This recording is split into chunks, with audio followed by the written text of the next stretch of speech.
Hey guys, welcome back. I know I look crazy, guys. It's 3 o'clock in the morning. Yes, my lips are dry, my hair is crazy, my face is crazy, everything is crazy, but we are going to go ahead and start sewing on this dress for my daughter. So I showed you guys in the last video the black sequin fabric, the white and rose gold fur, and then I also have behind me the pink that I'm going to be using for the underlay for this particular dress. So we're going to go ahead and get into it. And I'm trying to be quiet because the kids are down here sleeping. So just in case you guys want to see my setup, my desktop is filled with mommy madness, sewing stuff that I've taken away from my kids that I have yet to put up, and madness. Now, I am not in my old sewing room. We've had some issues, and so I've had to move down to the family room. I have sewing stuff piled up here, and the toy boxes here. So yes, I sew in my little 3-foot, 4-foot space, and that is it because I'm surrounded by fabric, boop, and toys, boop. And that's just how it's going to be. So this is my workspace, and then also to the side I have my ironing board, and you could probably hear my loud computer in the background. This is the dress that I am going to use as the template guide. So this is a dress that I made for my daughter. If you guys remember, this is the upcycled dress that I did for her. She actually can still fit it.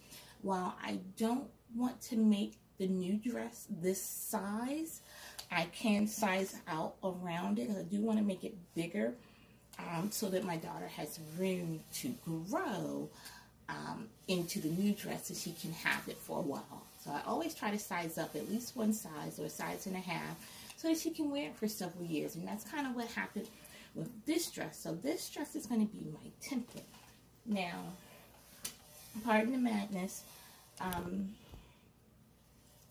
this fabric, if you remember, I only purchased a yard and 3/4 of this fabric, and I really wanted 3 yards, but I was like, no, I'll just go ahead and get a yard and 3/4.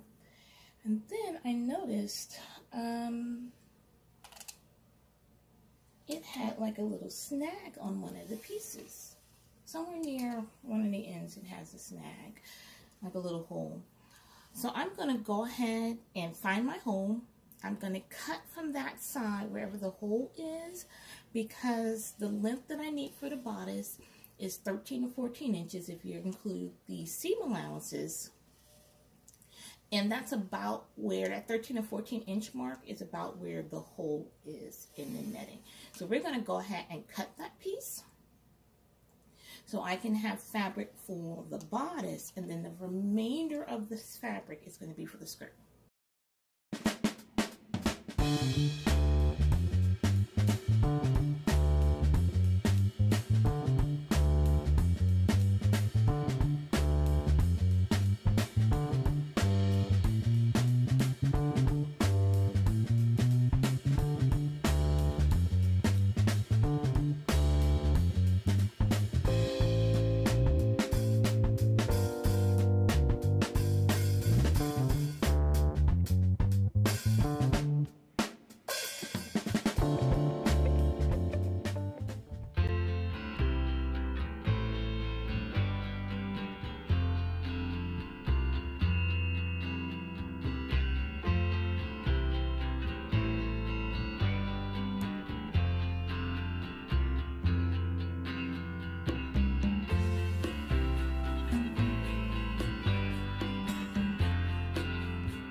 I was not supposed to sew from the top.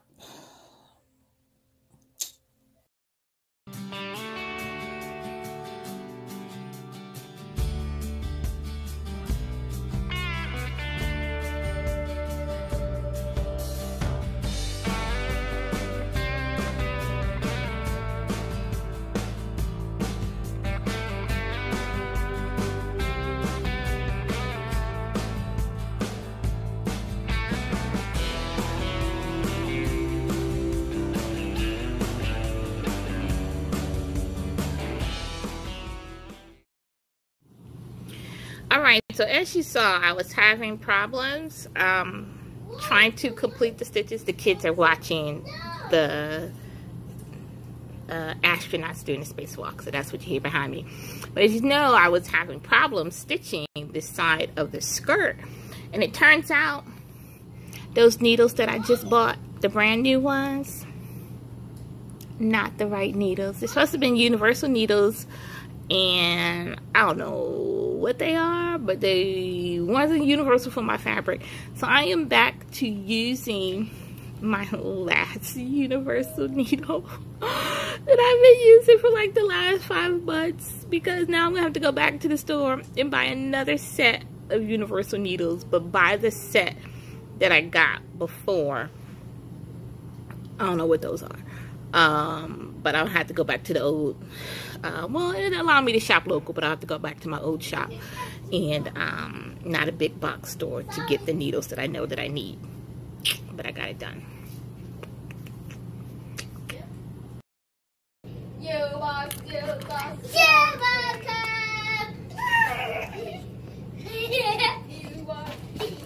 Careful, careful, careful.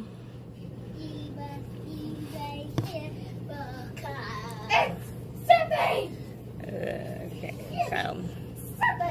so I'm gonna try to finish off this edge a little bit different than what I did for the other edges, because for some reason my machine, I don't know if it's the needle, I changed my needle, different type. Mommy's recording, please, thank you. So I changed my needle and I reset my bobbin. So we're gonna see if changing how I finish this edge, and I just rolled it over, guys. Let's see if my machine likes that. We'll see. Alright, so I'm about to set my skirt, and I have my underskirt, and I'm going to take these pins out because those pins just mark where the zipper opening is, and hopefully you can hear me over my furnace. So we're going to go ahead and flip this right side out. And if you're curious of what this fabric is, this is an old sari. My friend of my sister's had some. She was giving away, and I wound up grabbing a few, not knowing what I was going to do with them. So here we are, making a dress. So that is what the bottom of this is. So we're going to keep that little embroidered detail. I have my sequin fabric. This also has the opening somewhere.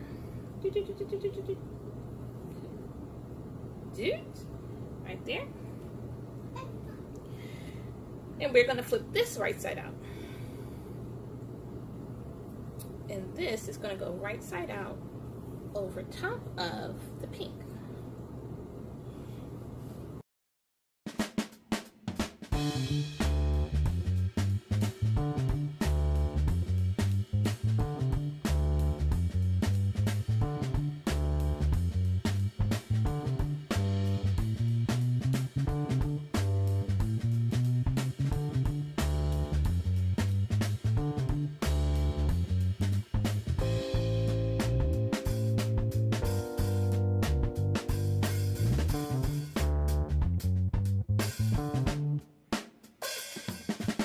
So what we got going on is the pink dress that I am using for my template for the body. The bodice needs to be longer because obviously she's grown. It's been 2 years since I've made this dress. She can still fit it, but it fits her girth-wise. It fits her perfectly. Length-wise, it's too short. So we are going to go ahead and add the extra inch or so to the bottom so she can have some length. And I pray that there are no naked babies in this thing. I just sent my son to the bathroom. Alright, so what we're going to do is this dress is going to get a side zipper. Yeah, I know I've never done that before. So I'm going to take my little handy dandy pencil. I am going to trace out the basic pattern of this bodice, allowing for the extra measurements that I need now that she has grown and developed and all that other good stuff. So that's where we're going to start with.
Alright guys, so if you have made it this far in the video, then you know, first and foremost, this is not a tutorial.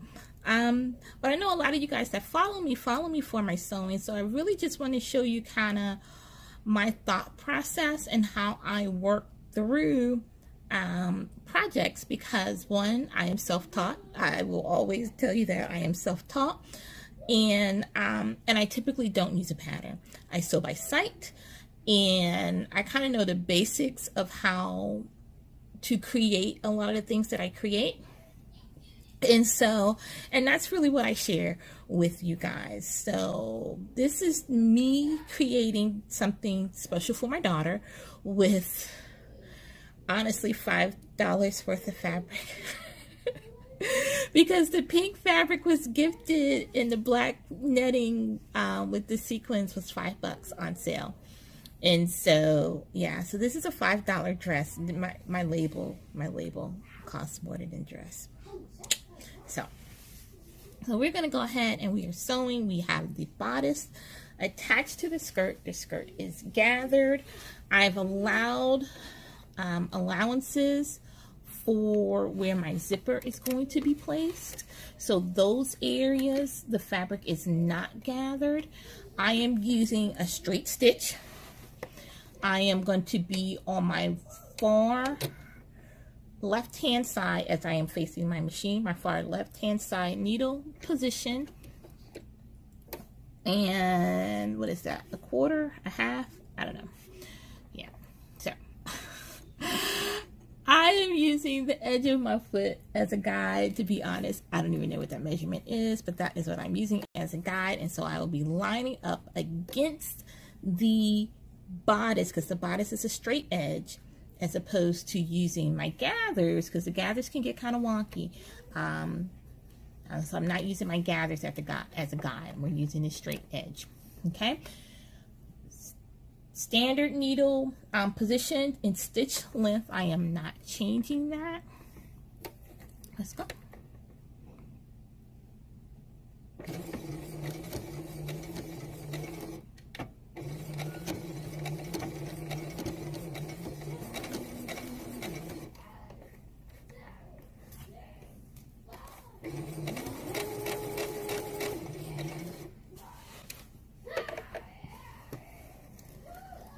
And yes, that is baby girl in the background.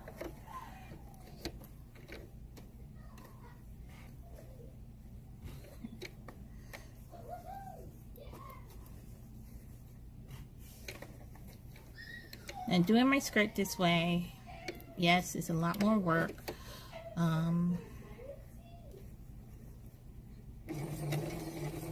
But I tend to like the results.